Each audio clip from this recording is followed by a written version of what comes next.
Section 1.4 has to do with angle measures. We're going to use a protractor on this, but first we've got some definitions we need to talk about. Units for measuring angles are degrees. The degree symbol is just a little circle. You know that from temperature, like 97 degrees. Array is part of a line that has one endpoint. So array, if you think of sunshine, array of sunshine, it has a beginning point, but then it continues on and has no end point. To name array, you still have 2 points. You always need to start with the end point and go through the point, the side that doesn't have any end, and then you're going to put a little arrow above it. So that is going to be ray AB. Opposite rays are 2 rays with a common endpoint that extend in opposite directions. So you would have something that looks like that and something that looks like that, which then you've formed a straight line. So opposite rays form a straight line. So if I just put values in here of letters, I would say ray AB plus ray AC gives me line AC. Angles are formed by 2 non-collinear rays. So in other words, they're not rays that form a straight line. They're not on the same line, but they have a common endpoint. So that's going to form an angle. An angle is the distance in degrees from one ray to the other ray. So if I name these, you have angle A, B, C, or you could call it angle C, B, A. Now you cannot start with the end point. You can't go angle BAC. That would be a different angle than this angle. You can also name this angle by a letter. So let's say they put a 2 right there. Then this could also be called angle 2. Now that's the symbol for angle. Parts of a ray, if you have a, well actually it's parts of an angle, not parts of a ray. So parts of an angle.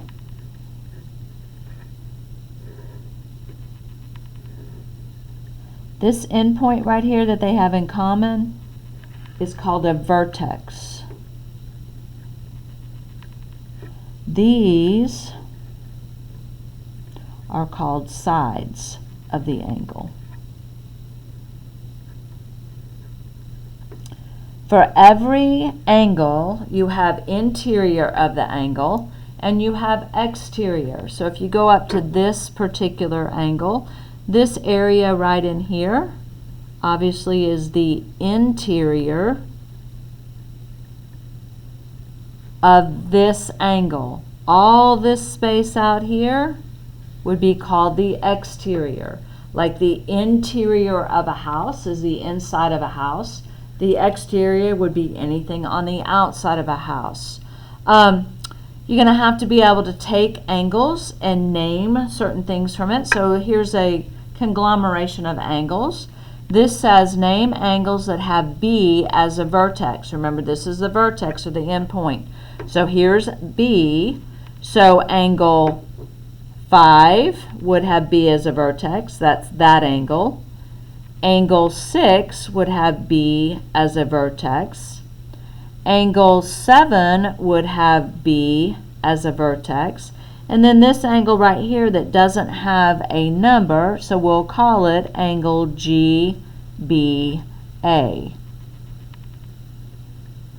So all of those angles would have B as a vertex. Then this next question says, name the sides of angle 5. Well, here's angle 5 right here. And remember, the side has to start with the B. So it's a ray BG. That's the ray that makes up one of its sides. And then BE would be the ray that makes up the other side. Remember, you must always start with your endpoint when you're naming that side. Then it says write another name for angle 6. So here's angle 6 right here. So I can call it angle EBD, or I could call it angle FBD, or I could call it angle DBE, or angle DBF. Those are all different names for angle 6. So we're going to need to be able to measure the angles using a protractor, and then in the next slide we're going to talk about classifying them. So let's say I want to measure angle TYV.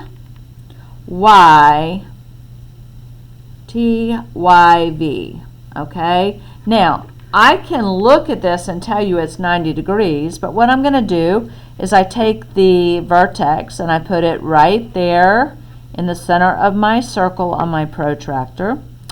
Remember, I'm looking for this angle, so I'm going to start this side right here I'm looking for the 0, so the 0 is right here, and I look at the distance from 0 to what I'm trying to measure. So I'm measuring from here to here. So I go from 0 up to there, which you'll see is a 90 degree. So this is a 90 degree angle. WYT is going to be this angle right here. So again, that is my vertex. The 0 is right here, so I'm looking at the bottom numbers. I'm coming over here to this point right here, and it looks like it hits at a 140. You're kind of approximate, because it might be off 1 or 2. So I'm looking at the bottom numbers. Then I have T, Y, there's Y, U. Okay, so I'm going to turn this a little bit so that I use the other side. So again, the center's on my vertex.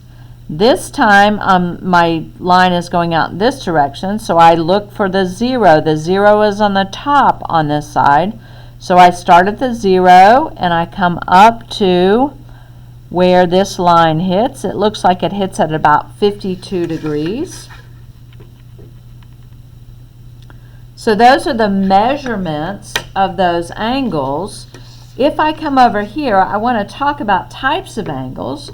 A right angle is equal to 90 degrees. So that equals 90 degrees if it's a right angle. An acute angle is less than 90 degrees. We can say, oh, it's such a cute little angle. So that would be less than 90 degrees. And an obtuse angle is greater than 90 degrees. Now, even if you don't have a protractor, you can figure that out, because you can use the corner of a piece of paper and line up one side with the corner of the paper. If the other ray is inside the corner, then you know that this is an acute angle. If it lines up exactly on the corner, see how you have one ray is on one side and one ray is on the other, that's 90 degrees. And if it is outside your paper, so I have one ray on my paper and the other ray is outside, I know it's greater than 90. If I go back to this other sheet right here, this would be classified as a right angle. This would be an obtuse angle because it's greater than 90 degrees. And this would be an acute angle because it's less than 90 degrees. Okay, so let's classify these angles. Let's do some measurements. It doesn't ask for the actual angle, so I don't necessarily have to use the protractor. I can easily see that this right here is greater than 90 degrees. So angle DEF is an obtuse angle, and I can use the abbreviation there. I can see that this one is less than 90 degrees. It doesn't, if I put a piece of paper on there, I would know that those two rays, if I lined up one side with the paper, the other side would be underneath the paper. So angle FEG is an acute angle. Oops, helps to spell it right. Okay, this one, let's see, if I lined up a piece of paper right there on one side, I can see that the other, if you look through it, the other falls underneath the paper. So angle HEG is also an acute angle. And now this one, angle HED, let's look at our piece of paper. Okay, it's going to be kind of hard to do that one. Let's see. I'm going to actually use the protractor because I can't move the paper and have you see it. So there's, I'm going to line up one side with my vertex in the center. This side is pointing the 0, so I'm looking for the 0. I don't start at the 180, I start at the 0. And I come up here, and it looks like it measures about 100 degrees, which is an obtuse angle. Now, you could have used the piece of paper, but if I move this and make the paper line up here, it's gonna be out of your vision. All right, congruent angles are angles that have the same measure. So if you look here, this says 25 degrees and this says 25 degrees. So I can put a congruency mark, which is like a little arc, to show that those two angles are congruent. I can write this angle NMP is congruent. Remember your congruent symbol. It's an equal mark with a twiddle over top of it. Is congruent to angle QMR. And that's how I would write a statement of congruency with two angles. You can use this concept to solve problems. So here's an example of congruent angles. It says find angle GBH. So I'm looking for that angle, and I'm looking for this angle, angle HCI, which is this angle. But it tells me that angle GBH is congruent to angle HCI. So I can put like a congruency mark on those. Those two angles are congruent. Now it also tells me that this angle right here is equal to 2x plus 5, and this angle right here is equal to 3x minus 10. If they're congruent, I can set them equal to each other. So I make a problem.